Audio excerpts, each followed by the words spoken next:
সকলকে নমস্কার, শুভ অপরাহ্ন। বাইরের ওয়েদারটা বেশ অন্যরকম। হ্যাঁ, আমরা একটা ধূমপানের ব্রেক নিতে গেছিলাম একটু আগে, বেশ অন্যরকম লাগলো। মানে বোঝা যাচ্ছে যে কিছু একটা বদলে যাচ্ছে, হয় আবহাওয়া বা আমরা। আমি আজকে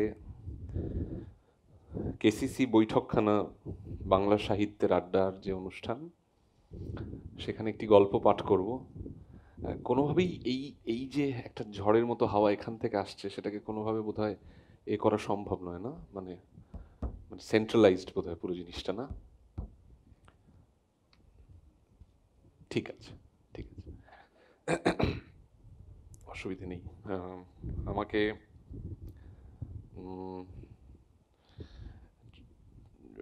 আমাকে হ্যাঁ, আমাকে চন্দ্রিলদা বলেন যে একটি গল্প পাঠের জন্য উম, সন্দীপনের আহ, বিজনের রক্তমাংস, সন্দীপন চট্টোপাধ্যায়ের বিজনের রক্তমাংস। আমি এই গল্পটি আমার যখন কলেজে পড়তাম তখন পড়েছিলাম, এবং এই গল্পটি আমার মনে ছিল। এই গল্পের লাইন বাই লাইন, শব্দ বা শব্দ ঘটনাবলী মনে না থাকলেও এই গল্প পাঠের যে স্মৃতি, এই গল্পটা আমার মধ্যে যে অনুভূতিগুলো, যে বুঝতে পারা বা না বুঝতে পারাগুলোর জন্ম দিয়েছিল, সেইগুলো আমার মনে ছিল। তো তার তার অনেক দিন পরে আমি আবার এইটা পাঠ করব বলে বিজনের রক্তমাংস পড়ি, এবং দেখি যে এই গল্পটার দোতনা, এই গল্পটার অভিঘাত সম্পূর্ণভাবেই আমার কাছে পাল্টে গেছে, বদলে গেছে। তার একেবারেই এক নেই।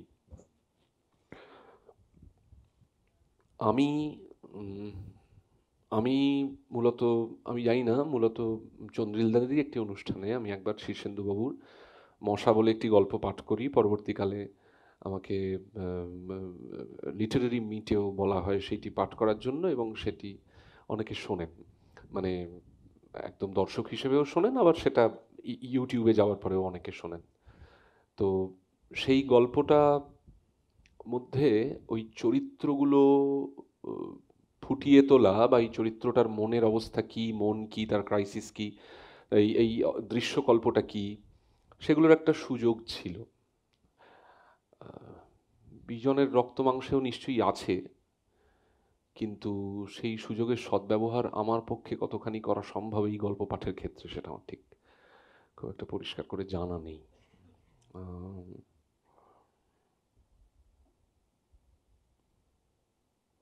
আমি আমি এখানে আসার পর যখন এসে গেছি, মানে আমি কাল রাত থেকেই এটা ভাবার চেষ্টা করছি। আমি দুঃখিত, আমাদের সময় বাঁধা, কিন্তু একটু আমি জানি না, একটু দু দু চার কথা বলে নিতে চাইছি। আমি কাল রাত থেকেই এইভাবে ভাবছিলাম এই পাঠের অনুষ্ঠানটাকে, যে এইটা কালকে, কালকে কখন যেন আছে, দুটোয় আছে, তার আগে আমার এই এই কাজ আছে। সকালবেলা ঘুম থেকে উঠে দেখলাম যে 7:30 বাজে। তখন ভাবলাম যে 7:30, দুটোয় আছে। তারপরে বেরোলাম, বেরিয়ে একটা জায়গায় পৌঁছলাম আমি 10টা। তখনও একবার চা খেতে খেতে দেখলাম 10টা, মানে দেরি আছে, 12টা, একটা, তারপর দুটো। তারপর যখন এখানে এসে পড়লাম ওই লিফট দিয়ে, তখন ঘড়িতে দেখলাম 1:30 বাজে। তখন তখন আর বলতে পারছি না যে দুটোয়। তখন ব্যাপারটা হচ্ছে আমি এসে পড়েছি। আর একেবারে একেবারে মানে এই এই ভেতরে একটু লাঞ্চ মতো করে নিচে গিয়ে একটা ধূমপানের বিরতির পর যখন আমি আর এবং আমার বন্ধু নীলু উপরে উঠে আসছি এবং সোফাটাতে গিয়ে বসলাম, এলোমেলোভাবে গল্পটাতে চোখ বোলাচ্ছি, আহ, এবং একটা সময় দেখলাম যে ওইখানে স্লাইডিং ডোর ঠেলে চন্দ্রিলদা এগিয়ে আসছেন, এবং এবং আমি বুঝতে পারছি চন্দ্রিলদা এবার বলতে আসছেন যে অনির্বাণ চলো। তো তখন একবার মনে হলো বলি যে, চন্দ্রিলদা, যদি বলি যে যে এটা, মানে এটা কি করতেই হবে?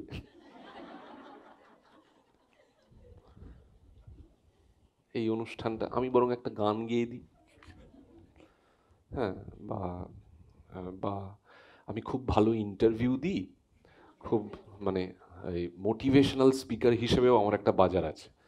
তো এরকম যদি কিছু করা যায় অনুষ্ঠানটার একটু মেজাজটাকে পাল্টে, যে আমাকে কিছু প্রশ্ন করা হলো, আমি খুব তার ভালো ভালো উত্তর দিলাম, যে সত্যি তারপরে ভেবে দেখলাম যে সেই সেই মোটিভেশনাল স্পিকার সত্তাটারও একটা অনুষ্ঠান আমার এরপরে আছে। সেখানে এরকম কথা হবে মধ্যবিত্তদের নিয়ে, সেখানে আমি নিশ্চয়ই কিছু মানে মূল্যবান কিছু বলে উঠতে পারবো। ফলে ওই খাপটাতে তো অলরেডি ওই হওয়া মানে ওই বুকিং আছে ওটার। হ্যাঁ, এবং তারপরে ভেবে দেখলাম যে না, এটা পড়তে হবে, কারণ এটা একটা কথা দেওয়া। এটা আমার এই কারণেই অস্বস্তি হচ্ছে, যদি আমি বলি কেন।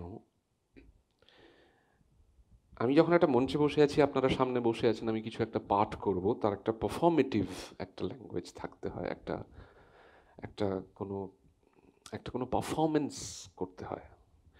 এই গল্পটি আমি যতবার ধরে পড়েছি, চন্দ্রিলদা আমাকে বলার পর যেটা পড়তে হবে, কিছুতেই আমি এটা থেকে কোনো অভিনেতা হিসেবে, একজন মানুষ হিসেবে, এই সময়কার একজন শিল্প চর্চার মানুষ হিসেবে, আমি এটার মধ্যে থেকে কোনো পারফরমেন্স খুঁজে পাইনি, যেটা আমার কালকে রাতের, এক সপ্তাহ আগের কালকে রাতের, আজ সকাল 10টার 5 মিনিট আগেরও সংকট ছিল। এই যে এখন আমি বসে আছি, এটা আমার কাছে এখন একটা সংকট। আমরা মূলত যে চেষ্টা করি, নানান রকম কায়দা করার চেষ্টা করি, যেমন এইটা একটা কায়দা, এই যে ও আমার পেছনে বসে আছে, ও কিছু কায়দা করবে, আমিও হয়তো নানান রকম কায়দা টায়দা করে বের করে দেবো ব্যাপারটা, মানে সেটুকু বুদ্ধি তো আমার আছে। কিন্তু আহ, আমার মনে এই গল্প, যেহেতু আমি পাঠ করছি, গল্পটা আমার মনে তো কিছু ঘটাতে হয়। সেইটা যে কি, সেটা বোধহয় আমার পারফরমেন্স আপনাদের কাছে পৌঁছে দিতে পারবে না। হয়তো আমি সেই পারফরমেন্স করার যোগ্য শিল্পী নই, বা হয়তো এটা ইজ সামথিং বিয়ন্ড পারফরমেন্স।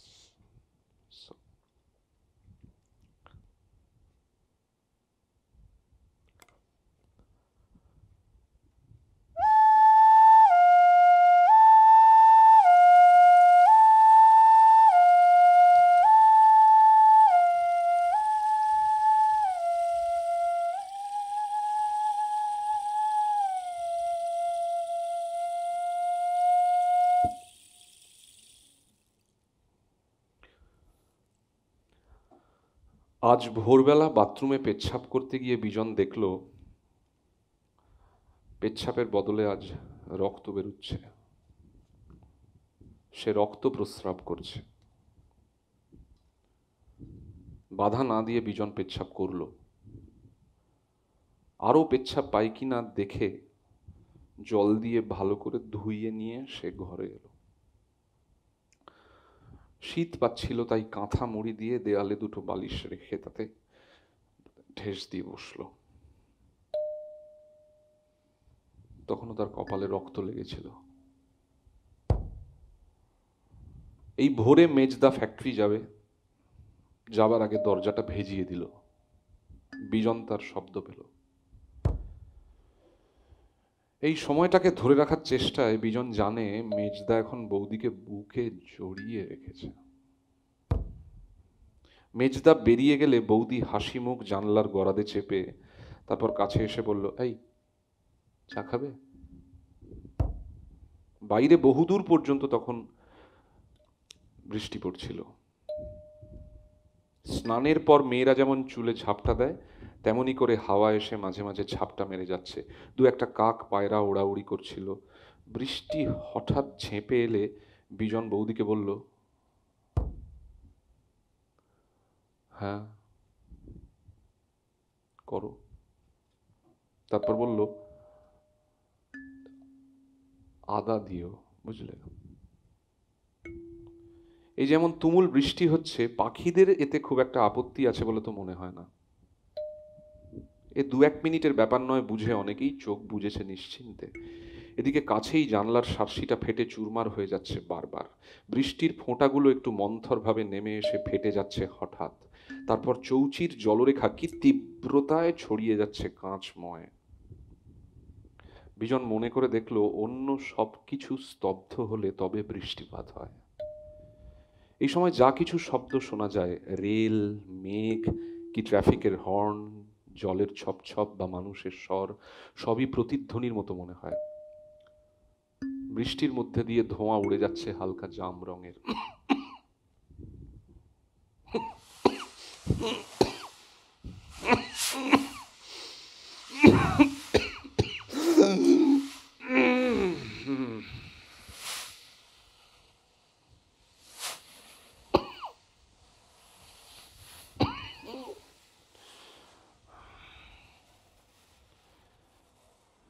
বিজন বসে বসে আরো ভাবতে লাগলো। বিজন সবচেয়ে বেশি ভালোবাসতো তার আন্তরিকতাকে, সন্দেহ করতো তাকেই সবচেয়ে বেশি। আজ আর কোনো সন্দেহ নেই, অভিমান নেই, রাগ নেই। আজ সে খুব আন্তরিকভাবে ভাববার চেষ্টা করলো। বাকি ভাবনাগুলো খুব এলোমেলোভাবে এলেও দুটো ব্যাপার তার মনে এলো প্রথমেই। এক হলো এই যে তার যে খুব গুরুতর অসুখ হয়েছে এটার অস্বীকার করবার কোনো উপায় নেই। বিশ্বাস করতে পারছে না, অথচ অনস্বীকার্য। এমনই একটা অনুভব বৃষ্টি শেষের অপরাহ্নের আলোর মতো সমুজ্জ্বল হয়ে উঠতে লাগলো তার বুক জুড়ে। বৃষ্টি শেষের অপরাহ্নের আলোর মতো সমুজ্জ্বল হয়ে উঠতে লাগলো তার বুক জুড়ে। বিজনের মনে হলো ঠিক এরকম আলোতেই মেয়ে দেখাতে হয়। দেখালে কালো মেয়েকেও সোনালি ফর্সা দেখায়। দ্বিতীয় কথা তার এই মনে হলো যে সে কোনো মহিলার সঙ্গে প্রেম করে না। এরপর বিজন অন্য কিছু ভাবলো না কয়েক মুহূর্ত। এই সময় হাওয়া উঠে এমন ফাঁপিয়ে দিয়ে গেল বৃষ্টিটা যে কিছুক্ষণ বাড়ি পতনের আওয়াজও আর শোনা গেল না। বিজন তখন ভাবলো, আচ্ছা, ভালো যদি বাসত কেউ, তাহলে আমার এই অবস্থাটা কি একটু অন্যরকম হতো?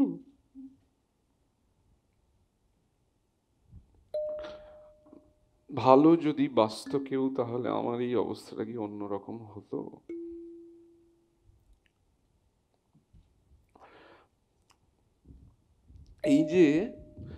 এই যে আজ সকাল থেকে অনুভবের একটা আলো বুক জুড়ে উজ্জ্বলতর হয়ে উঠছে ক্রমশ, যার ফলে তার বক্ষদেশ দেখা যাচ্ছে স্পষ্ট। আলোর সামনে মেলে ধরা এক্সরে প্লেটের মতো তার সমস্ত অন্ধকার বুক এখন ঝলঝল করছে। তাহলে যদি নারীর ভালোবাসা থাকতো, এরকম একটা অবস্থা তার হতো কি? বিজন বুঝতে পারল না, অপ্রেমে আছে বলেই বুক জুড়ে আজ এমন ঝলমলানি, সেখানে তাই এত কোলাহল। বিজনের হঠাৎ মনে পড়ে গেল, গুরুতর অসুখ হওয়ার পর তার বন্ধু হিরণময় যখন 6 মাস অনুপস্থিত রইল আড্ডায়, কই এত সেন্সিটিভ হওয়া সত্ত্বেও হিরণময় ওই 6 মাস কাল যে দুঃখ ভোগ করেছে একা, সেই দুঃখ তার একদিনও তো হয়নি। হ্যাঁ, মাঝে মাঝে মনে পড়েছে বটে যে যে হিরণময় আমাদের মধ্যে নেই, সে বাড়িতে বসে আছে, কিন্তু তাকে যে ইঞ্জেকশন নিতে হচ্ছে, যন্ত্রণাকর জানলা দিয়ে বাইরে চেয়ে থাকতে হচ্ছে, যন্ত্রণাকর তার যে মনে পড়ছে সে যে হিংসে করছে ওই যে লোকটা হেঁটে যাচ্ছে বাজার করতে, চাকরি করতে, মোট বইতে, ওরই মতো কয়েকটি লোক, তাদের শুধু হাঁটাটুকু জানলার ধারে বসে সে যে নীরবে হিংসে করছে, এইসব দুঃখের কথা তার তো মনে হয়নি। তারপর সেরে উঠে হিরণময় যখন তাদের মধ্যে ফিরে এলো, তা আরো দুঃখের নয় কি? তারা যখন একটার থেকে আরেকটা সিগারেট ধরিয়ে নিত, হিরণময় কি অন্যমনস্ক হয়ে যেত না? বা সবাই মিলে যখন মদ খেতে হেঁটে যেত এসপ্ল্যানেট অব্দি, যাই বাড়িতে কাজ আছে, হিরণময় তো এই কথা বলেই চলে যেত। এটা তো অধিকতর দুঃখের যে একজন যুবা যথেচ্ছ খরচা করতে পারছে না তার শরীর, তাকে সাবধান থাকতে হচ্ছে, সন্ধে হলে ডিম ও দুধ খেতে তাকে বাড়ি যেতে হয়। সমস্ত দুঃখ আমাকেও একা ভোগ করতে হবে। বিজন এতদিনে বুঝতে পারল। বুঝতে পারছে কিন্তু কান্না পাচ্ছে না, কষ্ট হচ্ছে না। কেননা এই সমস্ত বুঝতে পারাই বিজনের মনে নিজেদের প্রতিষ্ঠিত করে চলে যাচ্ছে। এরা এত সঠিক যে বিজনের কোনো দুঃখ বোধকেই এরা পরোয়া করে না। সমুদ্র নিয়ে একটা স্বপ্ন দেখেছিল বলে বিজন জানে গত কমাস ধরেই তার পুরীতে সমুদ্রের ধারে কিছুদিন কাটিয়ে আসার ইচ্ছে হচ্ছিল। কিন্তু এখন যদি বিজন যায়, ছোটাছুটি করতে যায় সমুদ্রের ধার অবধি, যে জ্বলন্ত জামাকাপড় সে পরে আছে সবাই রাস্তায় ফেলে দিতে পারবে, কিন্তু সমুদ্রের সমান উলঙ্গ হয়ে দাঁড়ালেও বীজাণুগুলির হাত থেকে তবুও সে কি পরিত্রাণ পাবে? কিছুতেই কিছুতেই রেহাই সে পাবে না। অসুখ কোথায় কামড়ে পড়ে রয়েছে সে বোঝে, কিন্তু সে কি পারে কিডনিটাকে খুলে সমুদ্রের মধ্যে ছুঁড়ে ফেলে দিতে?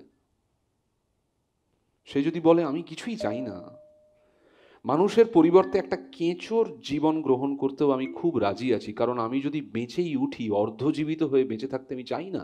এর চেয়ে মেরুদণ্ডহীন হলেও কেঁচোর সম্পূর্ণ জীবন আমার কাম্য।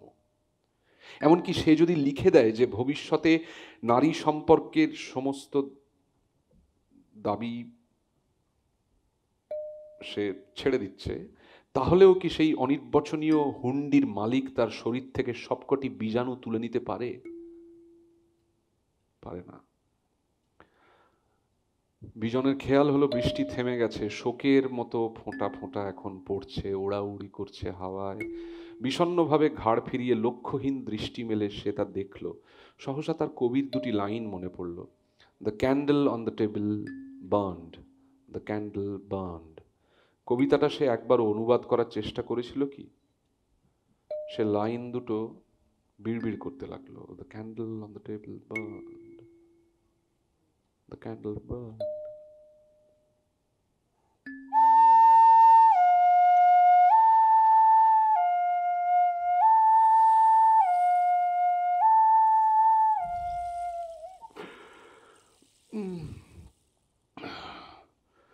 কোলের ছেলেটা তার বৌদির গলা জড়িয়ে ধরে আছে, চায়ের কাপ নামিয়ে রেখে তার হাত গলা থেকে টেনে ছাড়াতে ছাড়াতে বৌদি, যাকে বলা হয় অর্থপূর্ণ, সেই রকম হেসে জিজ্ঞেস করল, কি গো কবিতা? বিজন বলল, আদা দিয়েছো? ছেলেটা মেঝে হামা দিচ্ছিল, এখন আঙুলে একটা জ্যান্ত পিঁপড়ে টিপে তুলে হাঁ করেছে, এই মুখে দিল বলে। তাকে বাধা দেবে কি?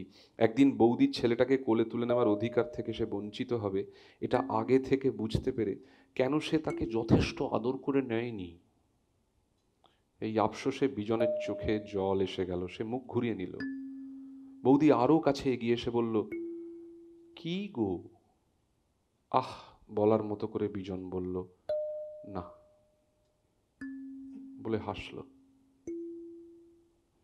নিজের হাসিটা সে দেখতে পেল। সমস্ত কোমর জুড়ে বিজন এবার একটা ব্যথা অনুভব করলো।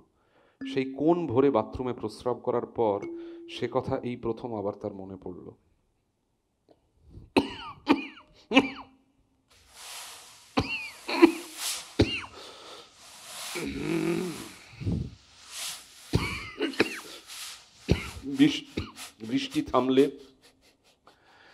বৃষ্টি থামলে বিজন রাস্তায় বেরুলো।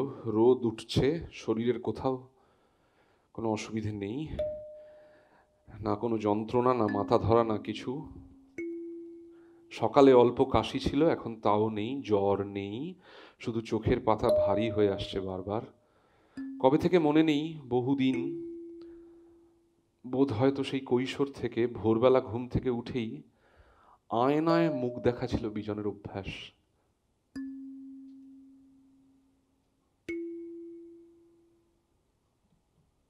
বড়দির কাছে সে শুনেছে 7-8 মাস বয়সে যখন তাকে প্রথম আয়না দেখানো হয়, সে নাকি মিনিট 2 গম্ভীর হয়েছিল, তারপর ঠিক করে হেসে ফেলেছিল। ছোটবেলা থেকেই বিজন স্বপ্ন দেখত অত্যন্ত বেশি। বড় বড় ঘুমে ও স্বপ্ন দেখে দেখে ক্লান্ত নিজের ফোলা মুখটা রাত পোহালে আয়নায় দেখতে বরাবরই তার ভালো লাগতো।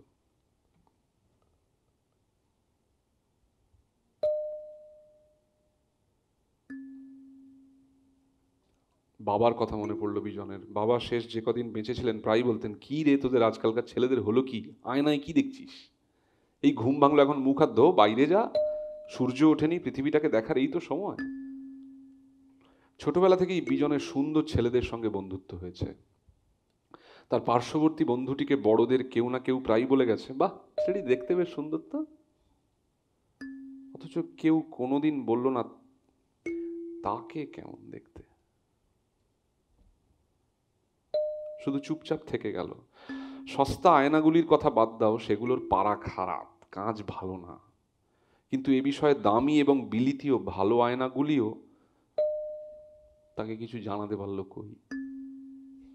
কলেজে তার সঙ্গে বন্ধুত্ব হলো বরুণের। বরুণ প্রথম দিনেই ওয়াইএমসিএ রেস্তোরাঁর কেবিনে বসে তার জ্ঞান ও বিশ্বাস মতো কেমন মৃদু হেসে জানালো, আমার রূপের, বুঝলেন না, ছোটবেলা থেকে এটা প্রশংসা শুনে আসছি।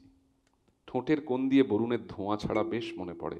বিজন হঠাৎ ভাবল, আচ্ছা রূপসীরা আয়নাকে কত ভালোবাসে। বিজনও আয়না ভালোবাসতো। আজ সকাল থেকে বিজন আয়না দেখেনি, কিন্তু বর্ণনা করা কোনো মুখের মতো সে স্পষ্ট দেখতে পাচ্ছে তার মুখটা ফোলা ফোলা, গাল দুটো চিনচিন করছে, চোখের নিচে দু তিনটে বেশ আঁচড়, কোলে কালি, বারবার চোখ দুটো টেনে তুলছে সে ভ্রু দিয়ে। বিজনের চোখ বরাবরই একটু বেশি কালো, আপন প্রিয়, ভাষা ভাষা। চোখ দুটি আজ বসে গিয়েছে বলে সে খুবই মনোকষ্ট পেল। সে 8 নম্বর বাস ধরল। কি বিজু, কি খবর? বুকটা ধড়াস করে উঠল বিজনের। বেচুর সঙ্গে আজকাল বিজনের প্রায়ই দেখা হয়, কিন্তু সেই কবে স্কুলে সেকশন বদল হওয়ার জন্য কথা বন্ধ হয়ে গিয়েছিল। পরে 2-1 বছর দূর থেকে যে কোনো একজনের ভ্রু নাচানো, অর্থাৎ খবর ভালো, এবং আরেকজনের ঘাড় হেলিয়ে সম্মতিসূচক হাসি, এই ছিল। ক্রমশ এটা পীড়া হয়ে উঠলে হঠাৎ দেখা হলে কেউ কারুকে আর দেখতে পেত না।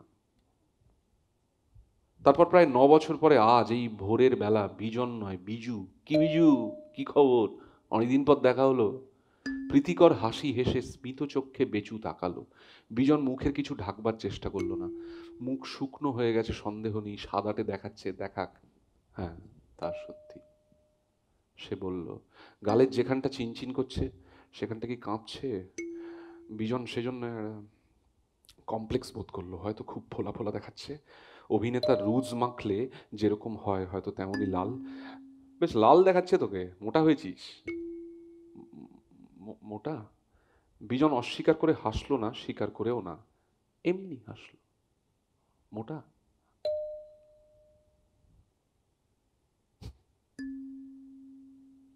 বাসের হ্যান্ডেল ধরে বেচু ছেলেবেলার ছেলেবেলার গল্প শুরু করলো।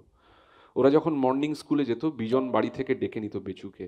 বিজনের কি মনে পড়ে বিজনের মনে পড়ে ছোটবেলায় একদিন এই বেচুকে দেখে এমনকি মা পর্যন্ত বিজনের সামনেই বলেছিল, কি সুন্দর দেখতে রে তোর বন্ধু। কিন্তু কেন বেচু এতদিন পরে তার সঙ্গে কথা বলছে, বলল যদি এসব বলছে কেন, বিজু বলে ডাকছে কেন? তবে কি তাহলে সকালের রক্ত প্রস্রাবের সঙ্গে এর সম্পর্ক আছে কিছু? বেচুকে তার এত ভালো লাগছেই বা কেন? তার মধ্যে ভালোবাসা হচ্ছে কেন এমন ব্যাকুল? হঠাৎ একটা কথা মনে হলো বিজনের। আরে মর্নিং স্কুল তো গ্রীষ্মকালে হয়, অথচ তার এতক্ষণ মনে হচ্ছিল স্কুল যাবার সমস্ত পথটা শীতের কুয়াশায় ভর্তি। বস্তুত শীতের ভোর ও তার কুয়াশাকে সে কিছুতেই আলাদা করতে পারছে না তার মর্নিং স্কুলের পথ থেকে। আচ্ছা ভালো কথা, এ বিজুর কি মনে পড়ে যে তাদের মর্নিং স্কুলের পথে একটা দেবদারু গাছ পড়তো? মনে পড়ে? হ্যাঁ মনে পড়ে। মনে পড়ে কি বিজন তোর?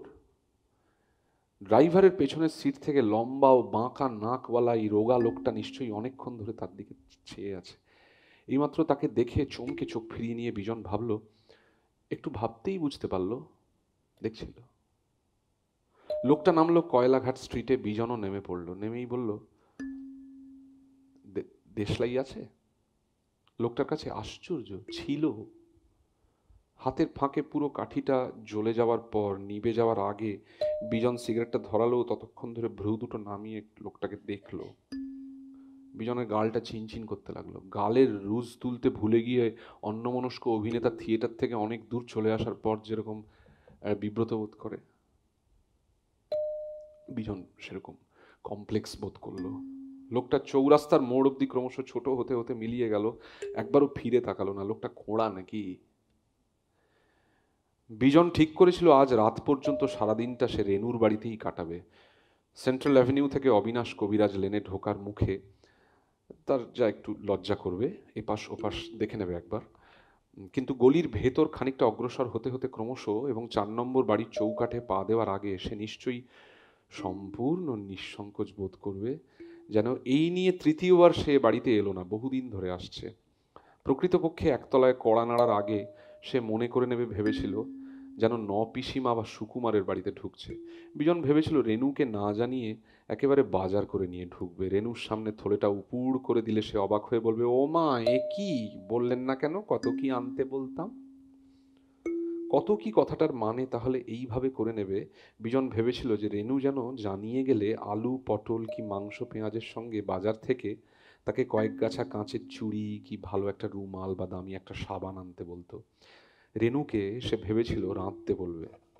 দুপুরে যে ঘন্টাখানেক রেনুর সঙ্গে শুয়ে থাকবে তার একটি মুহূর্ত অপব্যয় করবে না। দুপুরে যে ঘন্টাখানেক রেনুর সঙ্গে শুয়ে থাকবে তার একটি মুহূর্ত অপব্যবহার করবে না। দুপুরে যে ঘন্টাখানেক রেনুর সঙ্গে শুয়ে থাকবে তার একটি মুহূর্ত অপব্যবহার করবে না। তারপর নিজে অল্প ঘুমিয়ে বা ঘুমন্ত রেনুকে ঘরে রেখে 3টে 4টে নাগাদ সে একবার অফিসে যাবে ঠিক করেছিল। বিজন 12টার আগেই অফিসে গেল। এর আগে তার কখনো লেট হয়নি। আজ পিয়ের ঘরে গিয়ে সই করতে হলো। হরিকান্তবাবু মোটা গোছের নন, বেশ রোগাই, কিন্তু বিশেষ নড়াচড়া করেন না। হরিকান্তবাবু চুলে কলপ মাখেন, মাথাটা পাকা তালের মতো লম্বা লম্বা, মাথা ভাঙা, কানের ভেতর থেকে ঝুলে রয়েছে কয়েক গাছি চুল, যেন দুটো জামরুল গোঁজা দোকানে।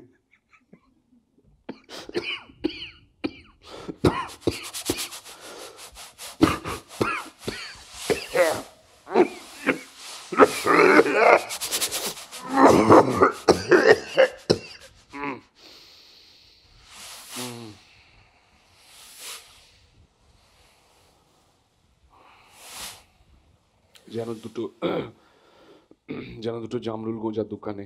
তার মুখ লাবণ্যময়, চোখ ব্লেড দিয়ে চিরে দেওয়া। আসলে কৃতি ও তৃপ্ত মানুষগুলির মুখে যে একটা রগড় আছে, হরিকান্তবাবুকে না দেখলে তা বোঝা যায় না। চশমাটা কপালের উপর তুলে দিয়ে তিনি চেয়ারে হেলান দিয়ে পড়েছিলেন। বিজন চলে আসছে এমন সময় ফক ফক করে বললেন, কি মশাই, দেরি হলো?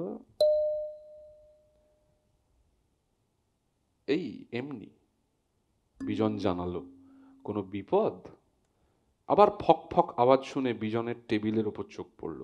পেন হোল্ডারে কানে সুড়সুড়ি দেওয়ার পালক, তার পাশে একটা মোটা ফাইল রয়েছে টেবিলে। বেশ ভারী হবে বিজনের মনে হলো। এস্টাবলিশমেন্টের সুপ্রভাত কি একটা ছুটি ছাটার বিষয়ে ও একবার একটা স্ট্রিকচারের ব্যাপারে ওর পার্সোনাল ফাইল খুব তাড়াতাড়ি মুভ করিয়েছিল বলে তার জের টেনে সে বিজনের বন্ধু, মানে সুপ্রভাত। বিজন তার পাশের সিটে বসে বলল, বোধহয় তাকে ছুটি নিতে হবে, হয়তো তার কোনো গুরুতর অসুখ করেছে বলে সে একটা গুরুতর অসুখের নাম করলো। সে কি মশাই, তাহলে তো চাকরি যাবে। কি? বিজন ফ্যাল ফ্যাল করে ওর দিকে চেয়ে রইল। এত আহত বহুদিন সে বোধ করেনি। কি কথার কি উত্তর? সে নীরবে বলতে লাগলো, আমার অসুখের নাম শুনে, হ্যাঁ খুব ছোঁয়াচে, ভয়ঙ্কর অসুখ, বাঁচবো কি মরবো ঠিক নেই, কিন্তু এই তুচ্ছ কথাটা মনে হলো আপনার? আমার যদি ওই অসুখই হয়ে থাকে তাহলে চাকরি যাবে কি যাবে না? কি বলছেন? বিজন জিজ্ঞাসা করল। না, বলছিলুম যে, বিব্রত গলায় অথচ যেন সত্যি সত্যি বলছে এমন ভাবে সুপ্রভাত জানালো, মানে ছুটি নিতে হবে তো অনেক দিন, উইদাউট পে হয়ে যাবেন শেষ পর্যন্ত, ফিট সার্টিফিকেট দিয়ে তবে জয়েন করতে পারবেন। তারপর ধরুন না। বিজন অবিকল ওর দিকে একভাবে চেয়ে আছে দেখে, মশাই আপনার কিচ্ছু হয়নি, যত সব। দূর মশাই এটা বেশ জোরের সঙ্গে এবং ভালোবেসে কিচ্ছু হয়নি উচ্চারণ করতে পেরে পকেটে রুমাল খুঁজতে গিয়ে একটা সবুজ রঙের প্লাস্টিকের চিরুনি বের করে ফেলে সুপ্রভাত চুল আঁচড়াতে শুরু করে দিল। 7-এর ডিভিশনে গিয়ে বিজন দেখলো ঘরে কেউ নেই। 3-এর ডিভিশনে চৌধুরী, প্রমোদবাবু, নিমাই ও রাসবিহারী কেন কে জানে আজ সাহিত্য নিয়ে আলোচনা করছে। ডিভিশনাল ক্লার্ক প্রফুল্লবাবুকে ফিসফিস করে একজন বলছে, একটা উপায় করুন দাদা, রাসবিহারী বলেছে এবং বাকি সবাই ওর বিষয়ে ওর সঙ্গে একমত হচ্ছে। অবশ্য মধুসূদনের সনেট সম্পর্কে ঈষৎ অমিল রয়েছে। কিটস এবং ফ্যানি ব্রাউনের প্রেম সম্পর্কে রাসবিহারী দু কথা বলল, বুদ্ধদেবের অমুক কবিতা আসলে বোদলেয়ারের অনুবাদ বলল, অপ্রত্যাশিতভাবে এলিয়ট থেকে দুলাইন কোট করলো, ভুল বিজনের না পড়া থাকলেও সে বুঝতে পারল। হঠাৎ বাইরে ইলেকট্রিক ইঞ্জিনের তীব্র সিটি বেজে উঠল। রাসবিহারী বিজনের দিকে ফিরে বলল, আচ্ছা, এই সিটি শুনলে আমার কি মনে হয় জানেন? আপনার কিরকম বলুন তো? এই আওয়াজটা 10 সেকেন্ডের মধ্যে বলতে হবে। বলুন বলুন বলুন। ইস, বলতে পারছেন না? রাসবিহারী আফসোস করলো। What a pity. কি? বিজন জিজ্ঞেস করলো গলার স্বর না পাল্টে। ঠিক শাঁখের মতো নয় কি? রাসবিহারী তৃপ্ত হাসলো। শুনলে মনে হয় যন্ত্র যেন তার জয়ধ্বনি করতে করতে ছুটে যাচ্ছে। চলুন যাই। একটা প্রশ্নবোধক হাসি হাসলো রাসবিহারী, যেন বলছে কেমন দিলাম। বিজন ও রাসবিহারী চা খেতে গেল। রাসবিহারী সবসময় তার শারীরিক অসুস্থতার কথা বলতো, বিজন ভাবত নিউরোসিস। শেষের দিকে সন্ধেবেলা জ্বর ও ভোরবেলাকার বুক ধড়ফড়ানির কথা বলতে গিয়ে এমন যন্ত্রণা ফুটিয়ে তুলতো মুখে যে বিজন ধরে নিয়েছিল ও সত্যিই অসুস্থ। রাসবিহারী যখন 1 মাস ছুটি নিল, বিজন ক্রমাগত ওর জন্য সহানুভূতি বোধ করেছিল। আজ রাসবিহারী রেস্তোরাঁয় বসেই সুস্থ আছি, নেভার ফেল্ট বেটার। বুঝলেন বিজনবাবু? ভোরে দুধ খান পোয়াটাক, সন্ধ্যাবেলা 2টো ডিম, তাহলেই দেখবেন। বলে তারপর মেয়েদের স্তন পাছা ইত্যাদি নিয়ে নপুংসকের খিস্তি, সুতরাং অশ্লীলতা করতে করতে পরপর 2বার, জানেন আমি একটা সাংঘাতিক কাব্যনাট্য লিখব। জানিয়ে উত্তর না পেয়ে, আমি কি কাব্যনাট্য লিখতে পারবো না বলে মনে করেন আপনি? জিজ্ঞেস করায় আপনি কোনোদিন কিছু লেখেননি ও ভবিষ্যতেও কিছু লিখতে পারবেন না। বিজনেরই অন্যমনস্ক উদাসীন উক্তিতে ধীরে ধীরে ক্ষেপে গিয়ে তাকে অনেকক্ষণ ধরে যথেষ্ট অপমান করল। অপমান করার সমস্ত সময়টা ধরে বিজন তার মুখের দিকে তাকিয়ে রইল নির্বাক, শুধু এই কথা ভাবতে ভাবতে যে আমি কি গ্লিব, আমার কি আত্মসম্মান নেই, এবং আমি কেন রেগে উঠছি না। অনেক আশা ছিল যে এইবার এর পরেই সে রেগে উঠবে। একবার যদি দৈবক্রমেও রেগে যায়, তাহলে যদি কটূক্তির কথা ওঠে, বিজন জানে তাকে চেষ্টা করতে হবে না, জিভে নিপুণতম শব্দ তার এমনিই আসবে। ও দুর্বলতম জায়গাটাতে আলপিনের পুরোটা ফুটিয়ে চুপচাপ চেয়ারে হেলান দিয়ে কুঁড়ের বাদশার মতো, তারপর শেষে তোর কাতরানি দেখবে। আশ্চর্য হয়ে গেল বিজন, তার রাগ হলো না। রাসবিহারী অবশ্য পরে নিজেই ক্ষমা চাইল, বুঝেছে যে সব দোষ ওর, বলল ওর অসুস্থতার। বুঝতে পেরেছে, বলল যে বিজন সত্যি সত্যি তা বলতে চায়নি।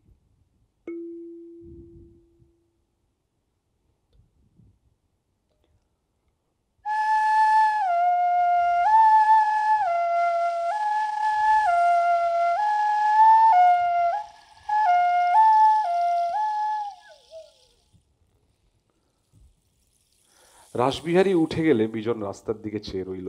তার মুখ লাল হয়ে উঠেছে। বাইরে রাস্তায় অফিস ফেরত জনতার ভিড়। ওপারে শিবপুরের কাছে একটা লম্বাটে মুখের মতো সূর্য ঝুলে রয়েছে। লম্বাটে মুখের মতো সূর্য ঝুলে রয়েছে। লম্বাটে মুখের মতো সূর্য ঝুলে রয়েছে। বিজন রেস্তোরাঁয় বসে রইল।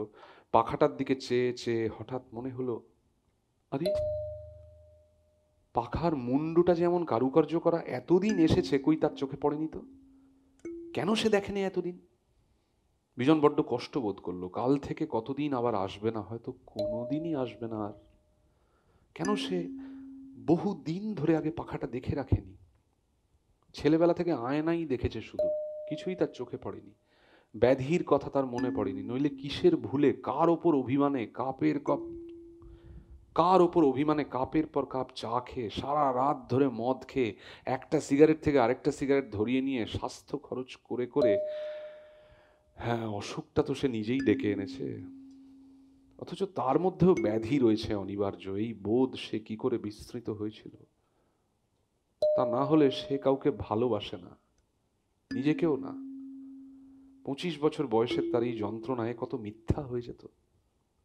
বিজনের মনে হলো রাস্তা দিয়ে এই যে অফিস ফেরত কেরানিরা যাচ্ছে হুড়মুড় করে, যারা ভুল জীবন কাটাচ্ছে, যাদের জীবনে আর কিছুই হবার নেই, যা কতকগুলি মাস পয়লা ও স্ত্রীর মেনস্টুরেশনের মধ্যে খণ্ড খণ্ড একটা ব্যাপার, এই যে জীবন, এও কত গুরুত্বপূর্ণ যদি তা মৃত্যু সম্পর্কে চেতনার দ্বারা শৃঙ্খলিত হয়।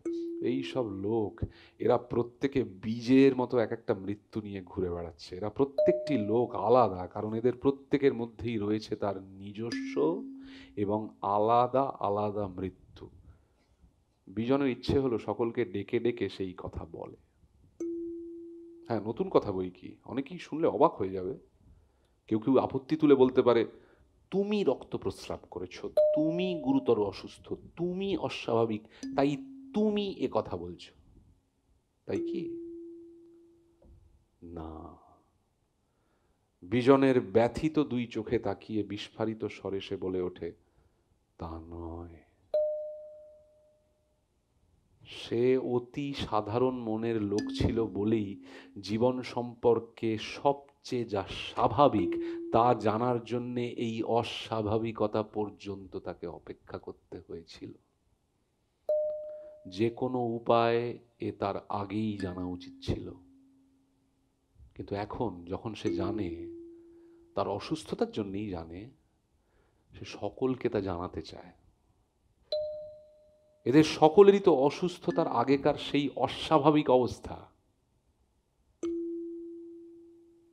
যখন সে তার প্রতিটি প্রশ্নের একটির উত্তর পায়নি, আজ একটির পেয়েছে। আজ সকালে বেচুকে ডেকে সে বলতে পারতো, বেচু, তোর কি উচিত জানিস? তোর উচিত সবসময় চোখ নামিয়ে নিচু গলায় আর হেঁট মুখে কথা বলা, যেমন যখন তুই মৃতদেহের পাশে দাঁড়িয়ে থাকিস। কি ডিগনিটি অসুস্থতার, জীবনের সঙ্গে তারই শুধু ক্ষমাহীন সম্পর্ক। মৃত্যুর কথা মনে রেখে বেচু, তোর ঘুম ঘরে প্রতিটি কাজ করা উচিত, ঘুম ঘরে। অথচ অন্যদিকে বেঁচে থেকে পড়ন্ত আলোয় হাঁটাহাঁটি করছে এইসব নারী ও পুরুষ। এই শুধু বেঁচে থাকাটুকুই কত উপভোগ্য তার। কিন্তু সে যাই হোক, বিজনের চোখে তবু জল এসে গেল এই ভেবে যে সে যেন 2-1 বছর ধরে রেস্তোরাঁয় এই কারুকার্য করা পাখাটার নিচে বসে রইল না। অন্তত বসে থেকে চায়ের পেয়ালায় চামচ নাড়তে নাড়তে বারবার শুধু বেঁচে থাকা লোকগুলোর সহসা বিকেল বেলার এই নীরব হাঁটাহাঁটি লক্ষ্য করে যেতে পারল না। চশমাটা খুলে ফেলে বিজন বারবার তার কাঁচ মুছতে লাগলো।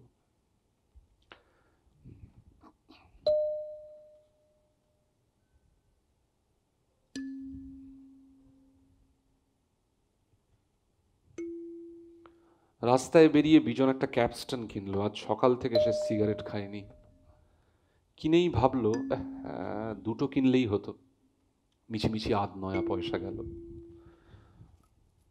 তখন দুটি ক্যাপস্টনের দাম ছিল 17 ছিল। কিন্তু সিগারেটটা দড়িতে ঠেকাতেই এ কি হলো বিজনের? রেনুর নগ্ন দেহটার জন্য সে আপাদমস্তক কামনা বোধ করলো।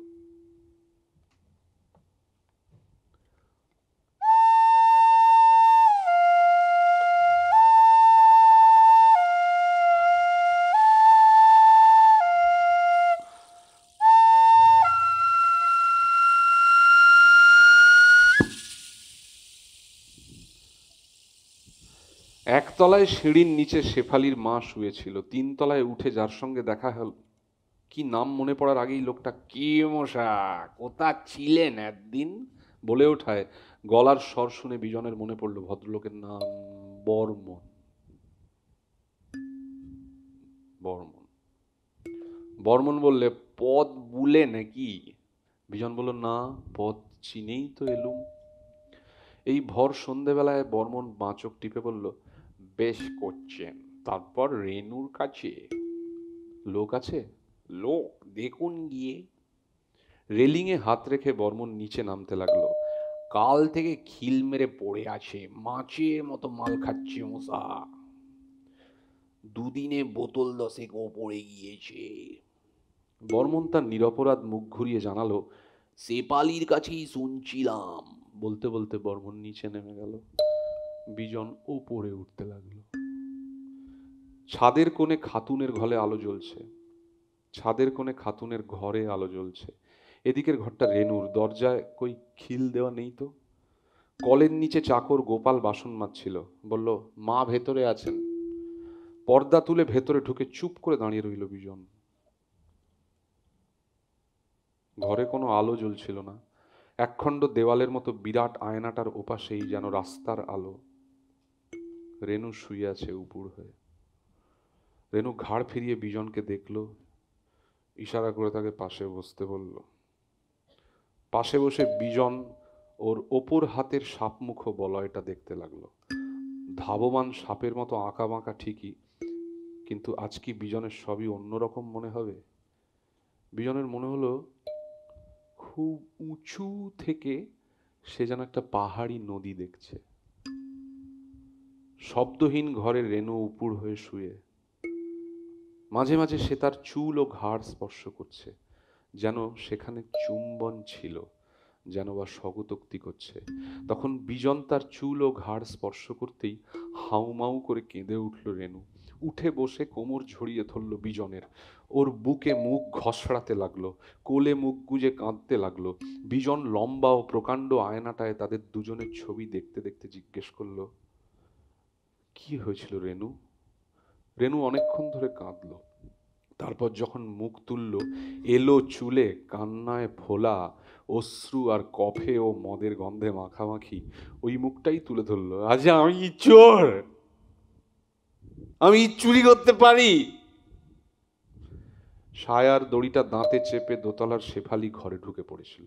বিজনকে দেখে ওমা বলে তিড়িং করে লাফিয়ে বাইরে গিয়ে ফের সায়া পরেই ঘরে ঢুকে বলল, ওমা আপনি কার কাছে খবর পেলেন? বলুন তো একটু বুঝিয়ে, কি এমন হয়েছে বলুন না যে নাওয়া খাওয়া ত্যাগ করতে হবে। বাইরে মিনিট খানেক ধরে রোগড়ে মুখ থেকে কি তুলতে চেয়েছিল সেই জানে। শেফালি আয়নায় তার ছুলি ধরা টকটকে মুখটা দেখতে লাগলো। একবার চোখের একটা পাতা টেনে নামালো, দেখলো, তারপর মুখ ঘুরিয়ে আয়নায় নিজের পেছনটা দেখতে দেখতে বলল, কি মালি খেতে পারিস বাবা। আপনি তো ছিলেন সেদিন, দেখেছেন তো লোকটাকে? জিজ্ঞেস করেই শেফালি সচকিত হয়ে উঠল। জানলা দিয়ে মুখ বাড়িয়ে চেঁচিয়ে বলল, কি রে মীরা, তোর হলো ভাই? বিজন লোকটাকে দেখেছিল বই কি, তবে সপ্তাহ তিনেক আগের কথা, ভালো মনে নেই। লোকটা আসতে গোপাল বাইরে থেকে ডাকলো, মা। ভয় ও উৎসাহে চমকে উঠে রেনু বলল, ওই লোক এসেছে। দরজার কাছে উঠে গিয়ে গোপালকে বলেছিল, একটু দাঁড়াতে বল, ছাদে চেয়ারটা পেতে দে। বিজনকে বলেছিল, নইলে ফিরে যাবে।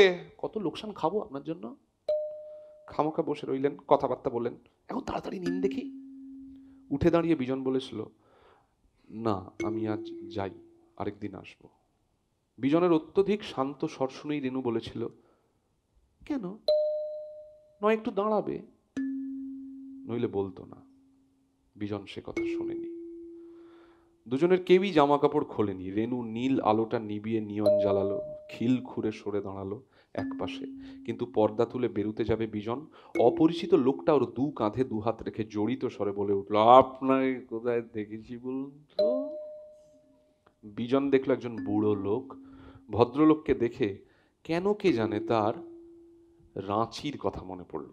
সে বলল, আমাদের রাঁচিতে আলাপ হয়েছিল। রাঁচিতে? রাঁচি হিলে না? আরে আসুন মশাই, যাচ্ছেন কোথায়? ও রেনু, এই যে আমাদের চেনা লোক হে, কতদিন আসছেন তোমার কাছে? ভদ্রলোক একজন পদস্থ সরকারি কর্মচারী, বিজন জানতে পারল। কিছু পরে মদ এলো, শেফালিকে ডাকিয়ে আনা হলে কষা মাংস এলো, শেফালির সঙ্গে এলো বর্মন। দুটো নইলে জমে। হাড়ের নলি থেকে শকশক করে শ্বাস টেনে নিলেন সরকারি কর্মচারী। বিজনের হয়ে সম্মতিসূচক ঘাড় হেলিয়ে বললেন, চলে তো আপনার? শেফালি দ্বিতীয় চুমুকে মেরে দিয়ে ঠক করে গ্লাসটা ট্রের ওপর রেখে বলল, ফাঁক। এমন সময় ঘড়িতে ঢং ঢং করে 8টা বাজার সময় জুড়ে গম্ভীর ও সুরেলা গলায় দোরগড়ায় ফুলওয়ালা হেঁকে উঠল, চাই বেল ফুল।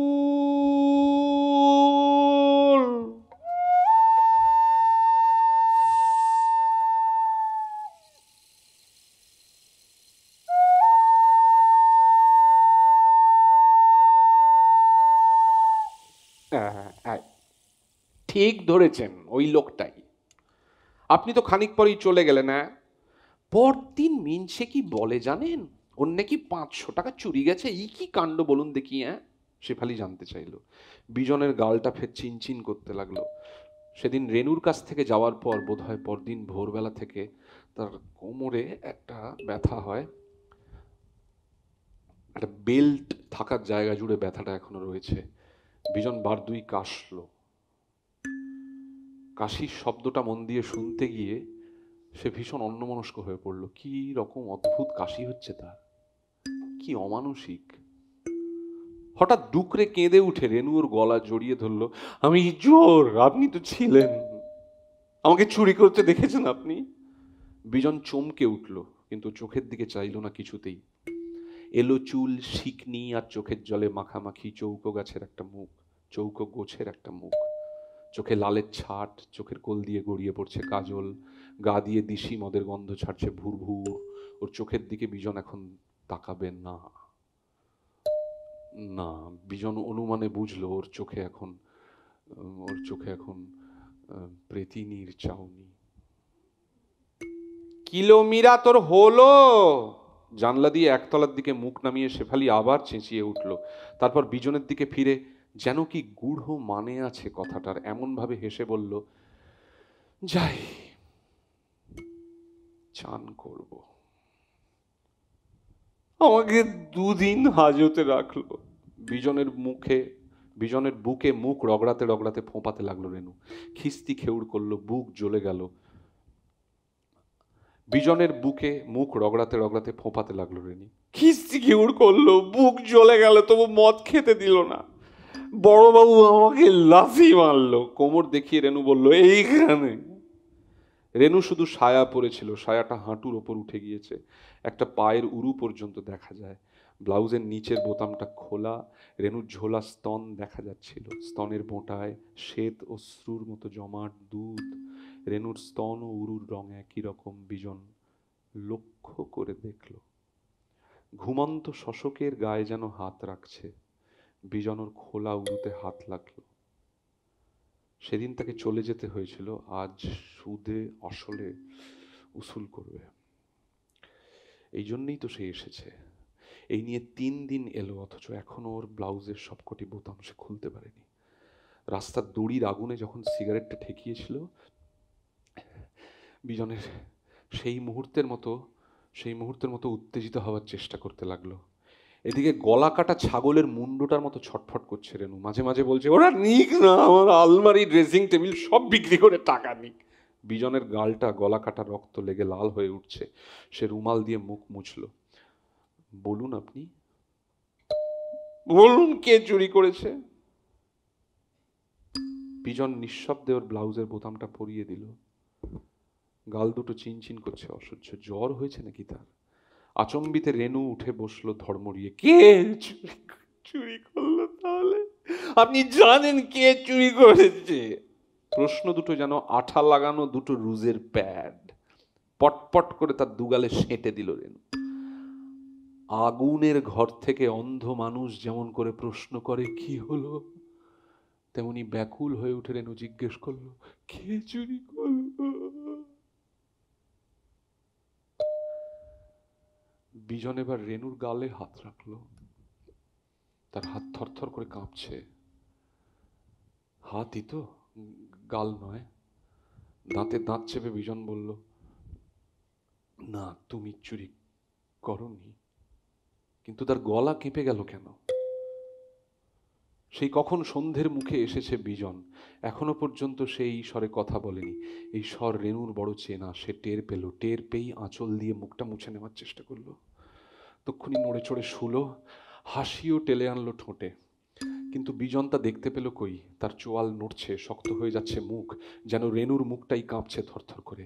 বিজনের দুহাতের 10টা আঙুল রেনুর গালের ওপর চেপে বসে যেতে লাগলো। বিজনের ম্লান দুই চোখে সে রেনুর দিকে তাকায়।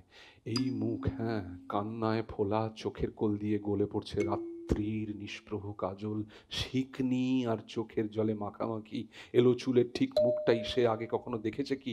বিজন অনুভব করলো সে দেখেছে, কিন্তু কোথায়? মনে করার আকুল ইচ্ছায় বিজন উন্মুখ হয়ে উঠল। দেখতে দেখতে দূর থেকে দুলতে দুলতে এগিয়ে আসা একটা ঢেউয়ের মতো ছুটে এলো স্মৃতি, বিজনের সমস্ত অস্তিত্বকে নিয়ে ফেঁপে উঠে। তারপর খুবই কাছে তা ভেঙে পড়ল।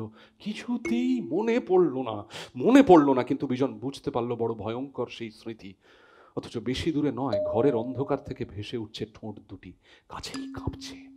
এখনো গ্লাস, গদের শিশি, আলমারিতে শূন্য বোতল, কাঁচি, পাপোশ, বৃষ্টি শেষের পিচের রাস্তায় ঠিকরানো গ্যাসের আলোর মতো কালো আয়নার একটা অংশ, তাতে জল ভর্তি গ্লাস, তাতে ভিজে বেলফুল, পাপোশ, তাতে গঁদের শিশি ও আলমারিতে শূন্য বোতল, নীলসাপ, লতা, পদ্ম আঁকা একটা চীনা ফুলদানি, এইসব দেখা যাচ্ছে। একটু পরে ঠোঁট দুটি শুধু ভাসবে আর সব ডুবে যাবে। ক্রমশ লাল হয়ে উঠছে, অন্ধকার লাল রঙে একটা তুলি চুবিয়ে বারবার রঞ্জিত করে যাচ্ছে ঠোঁট দুটি, যেন দুটো ফুলের পাপড়ি। কি ফুল? নিমজ্জমান ব্যাকুলতায় বিজন প্রাণপণে স্মৃতি হাতড়াতে লাগলো। খুব জানা ফুল, কি যেন নাম ফুলটার? অথবা হঠাৎ মনে হলো বিজনের, এ যেন একটা লাল ফড়িং বসে রয়েছে ঠোঁটে। দু আঙুলে এখনই চেপে ধরলে যার ধুলো মাখা পাখনা দুটি ঘন ঘন শিউরে উঠবে। না না, মনে মনে মনে মনে যেন স্বপ্নে বিজন চিৎকার করে উঠল, না! ভালোবাসা না, ভালোবাসা না, ভালোবাসা নেই এমন দুটি ঠোঁটে সে চুমু খাবে কেমন করে? বুক খালি করে বিজন একটা দীর্ঘশ্বাস ফেলল। আহ আহ কি গরম! রেনু বলল। বিজনের চোখের সামনে একে একে গঁদের শিশি, আয়না, শূন্য বোতল, ফুলদানি, গ্লাস, কাঁচি, পাপোশ, গ্লাসে বেলফুল এইসব ভেসে উঠতে লাগলো। ফুলগুলি বাসি, বিজন দেখলো। বিবর্ণ হয়ে সে জানতে চাইল, সেই ফুল সেদিনের? বোধহয় তার গলা দিয়ে স্বর বেরোয়নি ভয়। দু হাতে ওর বুকে মৃদু ঠেলা দিয়ে চাপা কামনা আতর গলায় রেনু বলল, একটু একটু সবুর করুন না। হাসি হাসি মুখে জিজ্ঞেস করলো, নীল আলোটা জ্বালিয়ে দি? নীল আলোটা জ্বালিয়ে বুকটা এমন টান করে চিতিয়ে দাঁড়ালো সে যে বডি যে স্ট্র্যাপে সেলাই ছেঁড়ার আওয়াজ শুনতে পেল বিজন। সমস্ত চুল খুলে ফেলে টান করে বাঁধতে লাগলো রেনু। রেনু ব্লাউজের প্রথম বোতামটায় হাত রাখলো। এই প্রথম বিজন ওর আঙুলের নড়াচড়া লক্ষ্য করলো। আঙুলে মরা মাংস, বুড়ি বুড়ি কাকাতুয়ার মতো বাঁকা চামড়া পরা গাঁটগুলো কি স্পষ্ট দেখা যাচ্ছে। রেনুর নখগুলো বিজন দেখতে পেল না।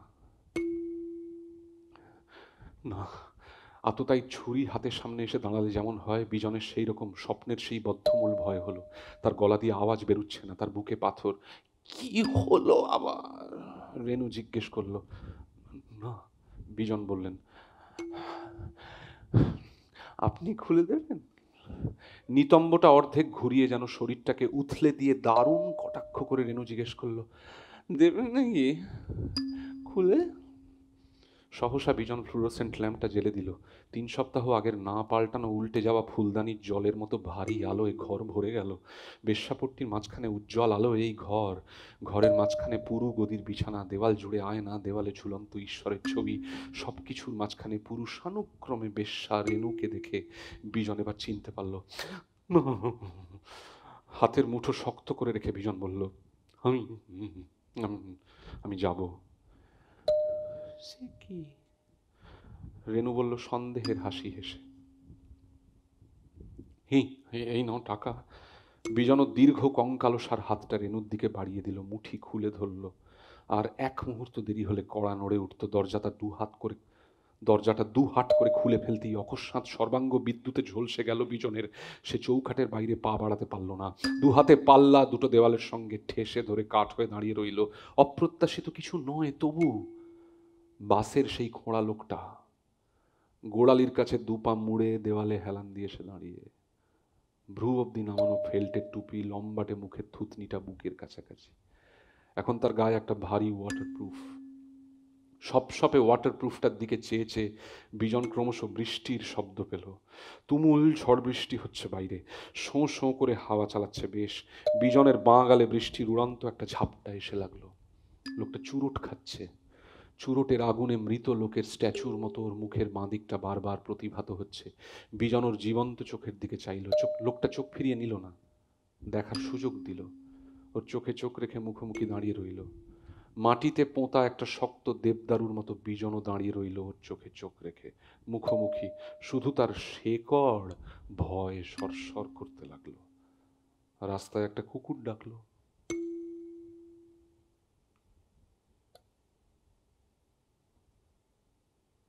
আরেকবার ডাকলো।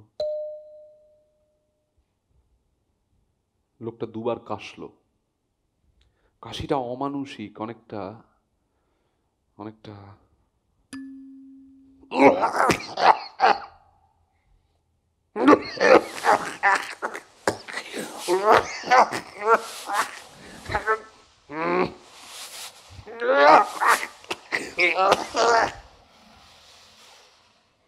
কাশিটা অমানুষিক, অনেকটা ছাগলের কাশির মতো।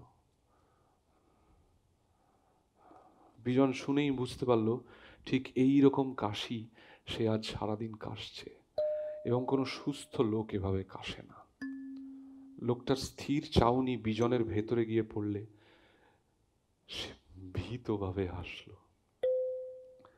একতলার বাথরুম থেকে শেফালি সাবান কে মেখে গেছে, ক্ষয়ে গেছে তার সাবান। ছি ছি ছি, ঘৃণায় শেফালি থুতু ছিটচ্ছে উত্তরে দক্ষিণে চতুর্দিকে। এ কি প্রবৃত্তি! শেফালি চেঁচাচ্ছে তারস্বরে, শেফালি থুতু ছিটচ্ছে। ছি ছি, বিজন রাস্তা থেকেও শুনতে পেল। সেই দিন রাত্রে বিজন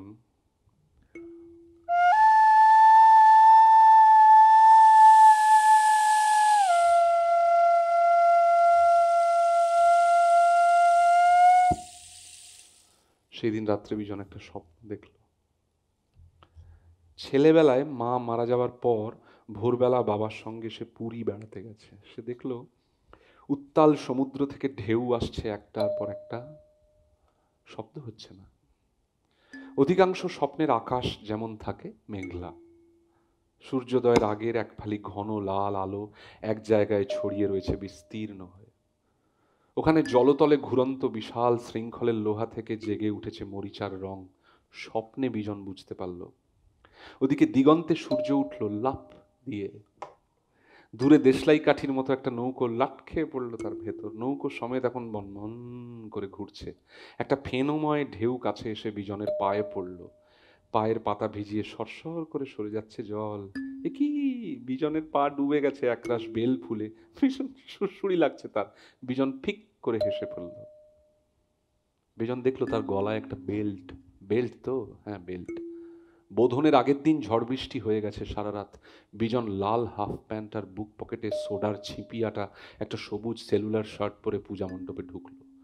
স্বপ্নে বিজনের মনে পড়ল তার তো ছেলেবেলার কোনো ফটো নেই, বা বা ওই রকম দেখতে ছিল নাকি তাকে।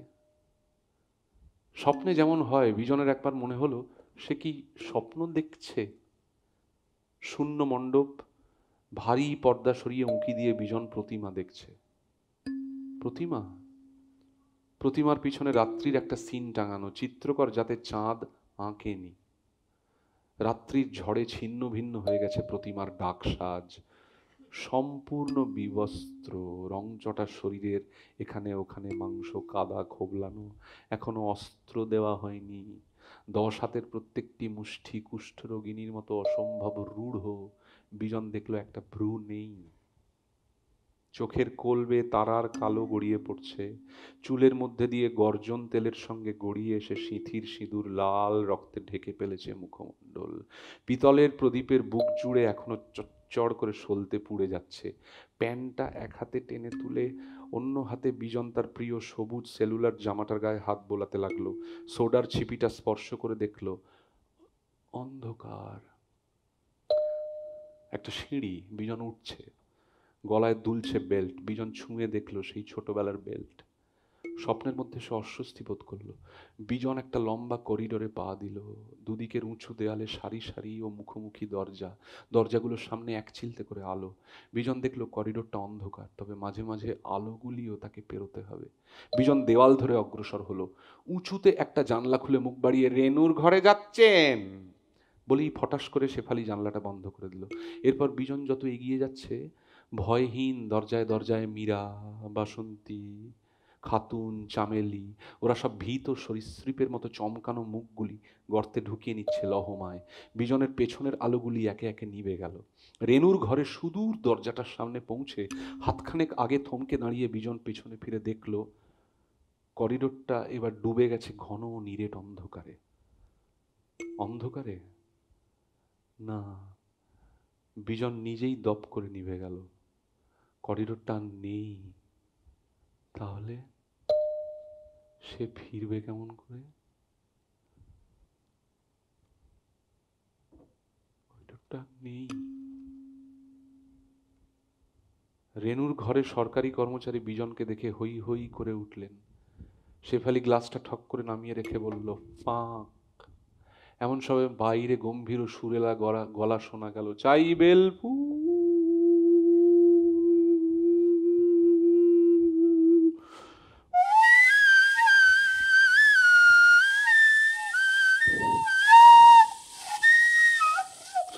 ঘড়িতে 8টা বাজলো। রেনু সরকারি কর্মচারীকে ফুল কিনতে বলল, যদিও দেওয়ালের ওপাশে শেফালি ফুলওয়ালার কাছে কমিশন নিচ্ছে। বিজন দেখতে পেল শুকনো মুখ, খোঁচা খোঁচা দাড়ি, কবজি ভর্তি গোড়ের মালা, হাতে বেলকুড়ির মুকুট, রজনীগন্ধা, কয়েকটা ব্ল্যাক প্রিন্স।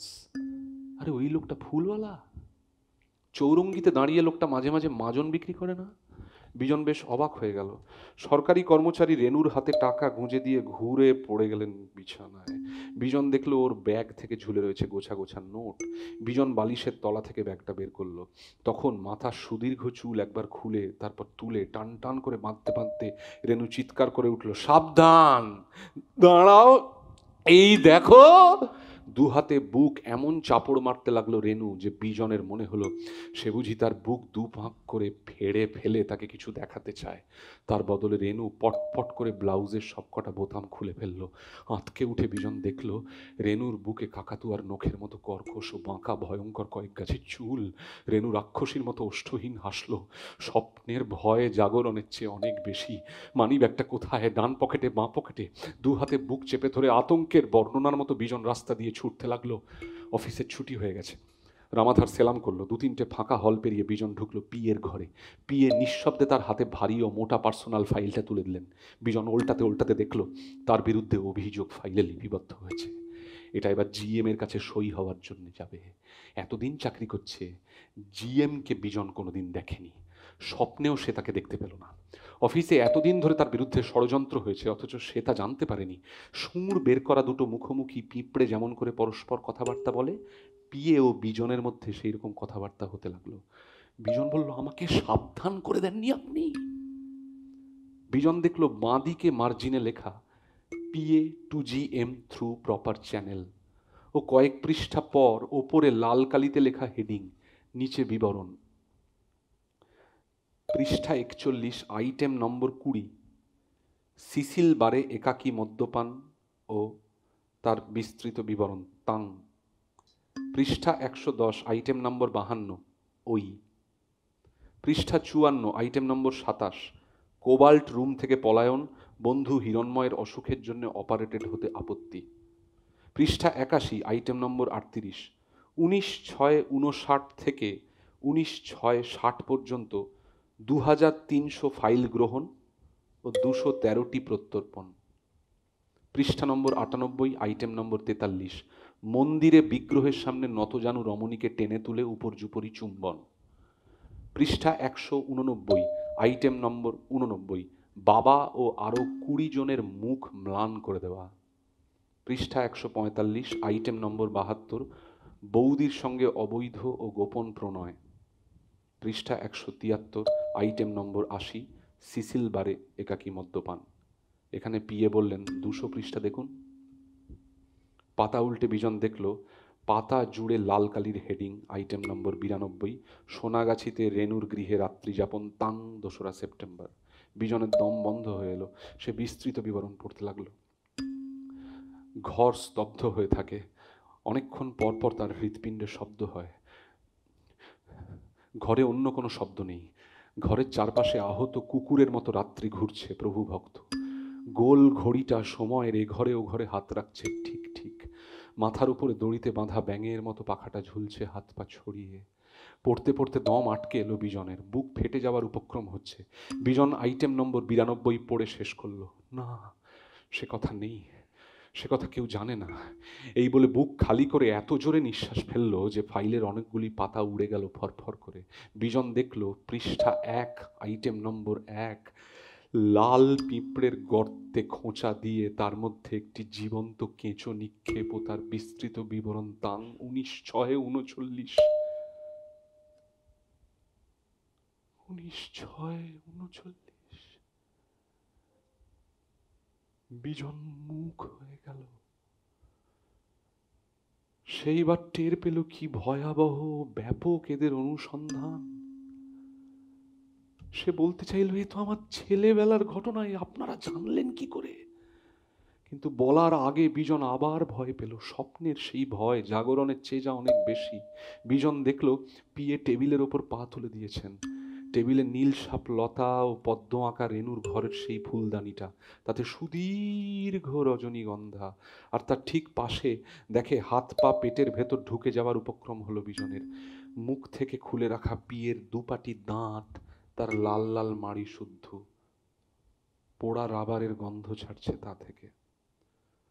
বিজন আবার প্রাণ ভয়ে ছুটতে থাকে। ছুটতে ছুটতে ফের সেই সমুদ্রের ধারে এসে হাজির হলো। বিজন দেখলো অদ্ভুত অবস্থা। রাস্তা পর্যন্ত জল উঠে এসেছে, সমুদ্রের ধারে প্রবাস থেকে হাওয়া আসছে, হা হা। হোটেলের দরজা জানলাগুলি বন্ধ, অদূরে হাড় পাঁজরের মতো একটা নারকেল পাতা টাঙানো, ওদিকে বিদ্যুৎ চমকায়। বিজন জানতে পারলো কে যেন বলেই গেল তাকে, আজ সাইক্লোনের আবহাওয়া। ফ্ল্যাপ স্টাফের কাছে একটা নোটিশ পোঁতা দেখলো, দুদিকে হাড়ের ক্রস চিহ্নের মধ্যে দুটো মরার খুলি, মাঝখানে লেখা বিপদ, অদ্য কেহ সমুদ্রে স্নান করিবেন না। জনহীন মিউনিসিপ্যালিটির রাস্তা দিয়ে গোড়ালি অবধি জলস্রোত ভেঙে ছপ ছপ শব্দ তুলে বিজন বিজন বিজন পূর্ব দিকে হাঁটতে থাকলো। কি বিপুল এই অন্ধকার! এরকম ছায়াবিহীন অন্ধকার বিজন আগে কখনো দেখেনি। অথচ একটা আভাও রয়েছে তার, কারণ বিজন পথঘাট সবই দেখতে পাচ্ছে। একটু আগে মিউনিসিপ্যালিটির নোটিশও সে পড়তে পেরেছিল। উড়ন্ত জলকণায় ভর্তি হাওয়া চালাচ্ছে উল্টো দিক থেকে। বিজন অন্ধকারের স্রোত ঠেলে এগিয়ে যেতে লাগলো। এক জায়গায় যেমন মঞ্চের মাঝখানে ঘুরিয়ে ফেলা গোল আলো, সেখানে একটি জেটি। জেটির ওপর দাঁড়িয়েও জেটি কোথা থেকে এলো বিজন বুঝতে পারল না। সমুদ্রে জেটি থাকে কি? ওপর থেকে সে দেখলো অনেক নিচে একটা বালির পাহাড়, ছোট একটা বিচ রয়েছে সেখানে। অনেকক্ষণ পরপর ঢেউ আসছে। দূরে একটা ফাঁপছে প্রথম ব্রেকারের কাছে, দ্য লাস্ট ওয়েভ। ওই মূর্ত হয়ে উঠছে তার স্বনির্বাচিত কবিতা থেকে শ্রেষ্ঠ পংক্তি, ছুট ছুট। উঁচু গড়ানো বাল স্তূপের ওপর থেকে বিজন তরতর করে নেমে গেল। ছুটতে ছুটতে হাঁপাতে হাঁপাতে যখন সে সমুদ্রের ধারে পৌঁছলো, শেষ ব্রেকারটি তখন ভেঙে পড়েছে। সমুদ্র তার কাছ থেকে বিদায় নিয়ে সরে গেল। ভিজে বালি উঠছে চকচকিয়ে, পায়ের পাতা এখনো সরসর করছে, ফসফরাসগুলো জ্বলছে নিভছে। জল সরে যাওয়ার পর বিজন দেখলো পায়ের কাছে কয়েকটি লাল পাপড়ি পড়ে রয়েছে। বিজন উঁচুতে রাস্তার দিকে তাকালো, শ্মশানটা দেখা যাচ্ছে না, কোনো মৃতদেহের আলো নেই, কিন্তু দেবদারু গাছটার চেহারা দেখা যাচ্ছে স্পষ্ট। এক ঝাঁক জোনাকি চক্রের মতো ঘুরছে তাকে ঘিরে। তাতে আরো ভয়ঙ্কর দেখাচ্ছে, যেন ভীষণ দর্শন একটা ডোম দাঁড়িয়ে আছে শ্মশানে। বিজন গলায় হাত দিল। বেল্ট, হ্যাঁ হ্যাঁ, বেল্টই তো, সেই শিশুবেলার বেল্ট। সে হেঁট হয়ে পাপড়ি কটি কুড়োতে গেল। কালো লাল হয়ে গেল যেমন, তেমনি রং পাপড়িগুলির। এ যেন খুবই চেনা ফুলের পাপড়ি। Black Prince. বিজনের মনে পড়ে গেল, খুব হতো তার মায়ের হাতে, প্রায় কোনোই অবধি সোনা চুড়ি ভর্তি শাঁখের মতো সাদা ভারী মিষ্টি গোলাপ ফোটাবার হাত ছিল মায়ের। মায়ের পাপড়িগুলি হাতে নিয়ে বিজন চোখ বুঝলো। চোখ বুঝতেই একই হলো তার। পায়ের নিচে বিপুল একটা অন্তঃস্রোতের টান অনুভব করলো বিজন। অমাবস্যার ছায়াবিহীন অন্ধকার অতর্কিতে তার ছদ্মবেশ খুলে দাঁড়ালো একটা গোটা সমুদ্রের চেহারা নিয়ে। ওপরে শ্মশানে দেবদারু সমান ডোমের গলায় জোনাকির মালা দুলছে মুহুর্মুহু। চূর্ণ হওয়ার মুহূর্তটা নিয়ে ফেঁপে উঠল যে বিশাল ঢেউ। বিজনের চাউনি শুদ্ধ সাড়হীন দেহটা তার ভিতর চিত হয়ে ঢুকে যেতে যেতে দেখলো যে তা থেকে ছিটকে পড়েছে লম্বা লম্বা বেঁকে যাওয়া ফেনা। বিদ্যুৎ চমকের শেষ চৈতন্যটুকু নিয়ে বিজন দেখলো ঢেউয়ের গায়ে ডোরাকাটা দাগ, তার কষে ফেনা। সম্পূর্ণ নেবার আগে সকলকেই যেমন দেখায়, সমুদ্র বিজনকেও তার সেই বিশাল থাবার লম্বা ও বেঁকে যাওয়া ক্ষমাহীন নখগুলি একবার দেখালো, দেখিয়ে লুকিয়ে ফেলল।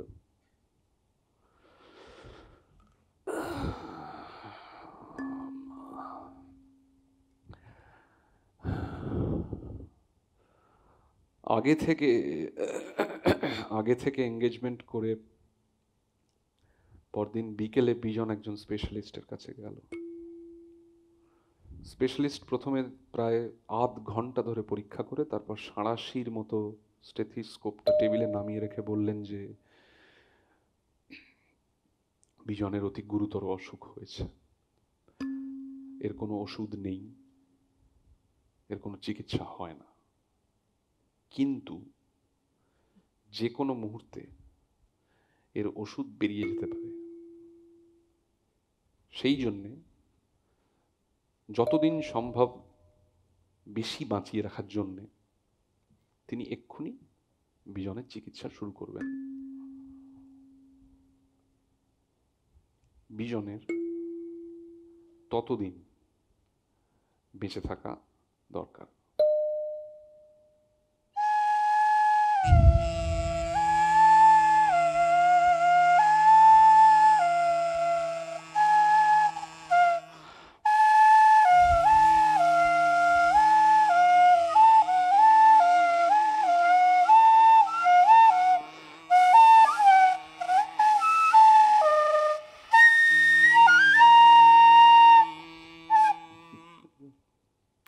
নমস্কার, থ্যাংক ইউ।